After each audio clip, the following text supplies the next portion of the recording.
It's time for another Uber Eats shift. Let's see what the map looks like. It's really busy. This is great. I'm going to start downtown. Or do I start by the colleges? I know, I'm going to start by the residential areas with all the restaurants. The strategy that you have during these busy times can really make or break your earnings and can be a little overwhelming. In this video, I break down these busy times and the strategies that you can use to make sure that you maximize your time on the road. Thanks for joining this video. My name is Matt. I am Mike's twin brother on his channel, Your Driver Mike. This channel is dedicated to your success in the gig economy, so if you haven't done so already, please consider subscribing. And for the best gear and accessories for your time on the road, visit Mike's Amazon storefront linked in the description below. So I'm going to follow along this example with you, and you're looking at a map like this, and there's all types of incentives and numbers, and it can be a little overwhelming as far as where to start. So first, let's pull up an example from my last shift this past weekend and give you some concrete examples. So on this map, there's two important things to factor into deciding where to start or where to stay during your shift. And that is the boost, which are the blue rate multiplier zones. Again, a really easy way to think of it is boost is blue. Now these rate multipliers take the base rate that you get as a driver and it multiplies it by the number you see on the screen. So if you look at this particular example that I had for this past weekend, I had my base fare, then I had a boost multiplier. So it means I picked up my order within one of these boost zones. And then another thing to remember is on top of this, you can get what's called a surge promo pricing. And all that means is you see the dollar amounts on the screen. Well, depending on where you pick up your ride, you also get a surge promotion. So the big strategy that you need to remember is if you can, find the zones that are boost zones and give you the surge promotional pricing. And you can see based on my example, you get the base fare, and then you have a rate multiplier or boost. And finally, you have a surge promotional pricing. So here's another great tip. When you're out on the road and you see a map that is very, very busy, you want to try and stay within what we call power strips. And a power strip is a strip of road that contains a high number of restaurants. So you want to try and avoid, if you can, requests that take you far outside of that power strip area because it might be a good amount of money that you'll make on that ride, but it takes you far outside of your city and away from those restaurants. If you can, especially during a busy time, a really good strategy is to wait until you get a high dollar order that is near to that power strip so you can come right back to it afterwards and start making money and getting those requests. So here's another really good example. If your map looks like this, and there's one area that has a higher than any other area promotional surge, remember that dollar extra value.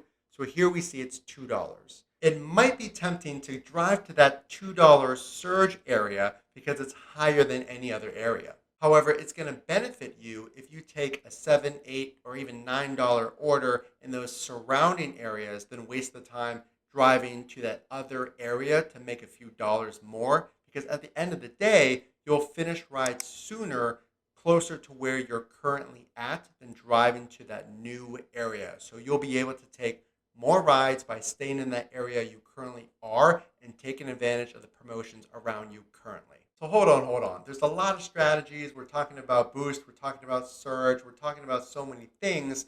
What does it boil down to? So whether this is the first video that you're watching or you've been with us for a while, the basics are still the same. If it is a busy time of day, a lunch rush or a dinner rush, you want to take consistent rides. You don't want to overthink things. So if you're a new beginner or you're a veteran on the road, take those consistent $7, $8, $9, or $10+ rides because that is what's going to add up over time to make you $30 an hour. Now, that number is not guaranteed, but if you follow the basics, and you take rides that have surge or rides that have boost and you have great customer service and naturally you're going to get good tips, then the consistency is what we're looking for. We would rather you take consistent rides at that solid number than drive all around the city to find that perfect boost zone or what have you. So as long as you're taking those frequent requests, which you should get during a busy time, you will make top dollar. So you might be asking yourself, well, this sounds great, but how long are these busy times during lunch rush or dinner rush? And the answer is this. It really depends on your market. And that's why we tell you to get out there and start analyzing your market. See, okay, in my market, it might take 2 hours or 3 hours. I can tell you from personal experience, Pittsburgh slows down around 10 a.m. and then for the lunch rush, picks back up around noon, 12:30, especially on the weekends and especially on Sunday night I've seen.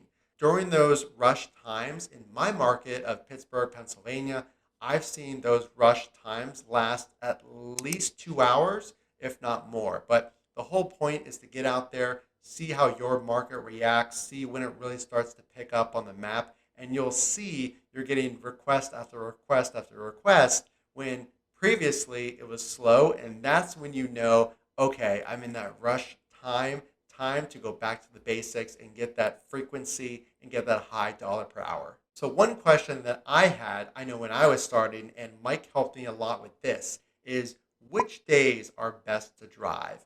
Which days can make me the most money? Let's say I work during the week. Can I still make money during the week? And the answer is yes.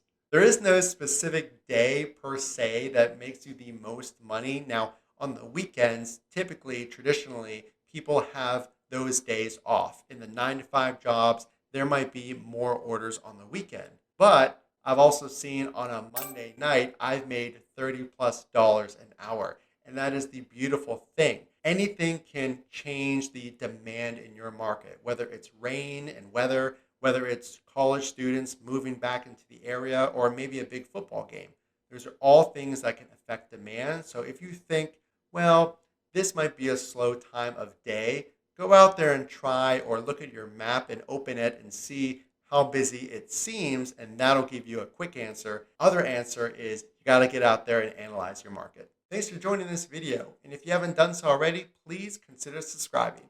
And click here for our latest video and here for a video recommended to you by YouTube. And we'll see you in the next one.